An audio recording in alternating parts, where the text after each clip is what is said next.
கபில வாசுதேவராக பகவான் அவதாரம் பண்ணினது. பாகவதத்தில் ரொம்ப பிரசித்தமான சரித்திரம் இது. கபில தனு ரீதித்வம் தேவஹூத்யகாதி. பட்டத்திரி 10 ஸ்லோகம் பண்ணியிருக்கார் அல்லவா கபிலோபதேசத்தை. அந்த கபில வாசுதேவராக பகவான் அவதாரம் பண்ணி தன்னுடைய அம்மா தேவஹூதியை வியாஜமாக நிமித்தமாக வைத்து கொண்டு ஓரொரு மனிதனும் பிறந்தால் நற்கதியை அடைய வேண்டும், அந்த நற்கதியை அடையறதுக்கு அவன் என்ன பண்ணணும் அப்படிங்கிறத தான் உபதேசம் பண்ணினால் கபிலோபதேசம்னு சொல்லக்கூடிய பிரசித்தமான உபதேசம். இன்னைக்கும் வர்த்தசே துவாம் உதீச்சியாம் வர்த்தசே பிராகுதீச்சியாம் தோமபி ஜனஹிதார்த்தம் வர்த்தசே பிராகுதீச்சியாம்.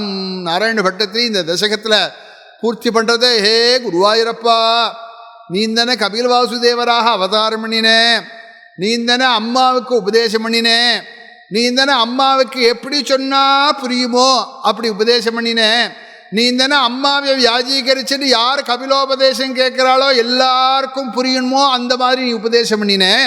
கடைசியில் அம்மாட்ட சொல்லிட்டு தொங்கத்தோ யோகி சங்கைஹி, யோகிகளோட அம்மாட்டேன்னு கிளம்பி போய் நார்த் ஈஸ்டில் நீ இருக்கியாமே ஈசான்ய திக்கில், தோமபி ஜனஹிதார்த்தம் வர்த்தசே பிராகுதீச்சியாம்.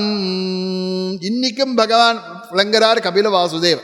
அதனால் கபிலோபதேசத்தில் மட்டும் ஒரு ஸ்பெஷல் என்னன்னு கேட்டால், கபில வாசுதேவரை மனசில் தியானம் பண்ணிட்டு அதை யார் நன்னா விசதமாக புரியுமுடா சொல்கிறாளோ அதை கேட்டு, ஏ வாசுதேவா, தேவகூதிக்கு உபதேசம் பண்ணி தேவகூதியை கரையேற்றினியேப்பா, நாங்கள்லாம் கதை கேட்டுட்டு இருக்கோமே, எத்தனையோ தடவை கபிலோபதேசத்தை கேட்டுட்டோமே, எங்களுக்கும் கரையேற்ற உண்டா, என்னை கரையேற்ற மாட்டாயா அப்படின்னு வாசுதேவனை நாம் மனசில் தியானம் பண்ணினா அதை சேங்ஷன் பண்ணுவார். ஒன்றும் இல்லை, ஒரு சாதாரணமாக ஒரு லேக்ஸு கணக்கில் வச்சுட்டு இருக்கிற நம்மளுக்கு ஒரு மெசேஜ் வருது, ஒரு அவசரமாக இருக்கும், ஒரு 10,000 அனுப்புங்கன்னு அவர் வேண்டியவராக இருந்தால் உடனே எப்படி அனுப்பிச்சுடுறோமோ அந்த மாதிரியாக நம்மள்கிட்ட இல்லாததான் அவர் கேட்கல, நம்மள்கிட்ட நிறையா இருக்க உபகாரம் பண்ணுவாருங்கிற இடத்துல தானே கேட்குறார், மெசேஜ் போடுறார், உடனே நம்ம அனுப்புகிறோம். அந்த மாதிரியாக பகவான் நினைச்சால் நம் மலை உருகினால் பகவான் நமக்கு அனுகிரகம் பண்ண மாட்டாரா?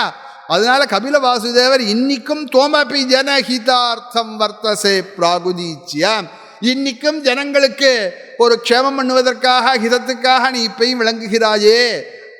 அந்த ஈசான்ய திக்கிலேன்னு சொல்லப்பட்டதான கபில வாசுதேவராக பகவான் அவதாரம் பண்ணினது.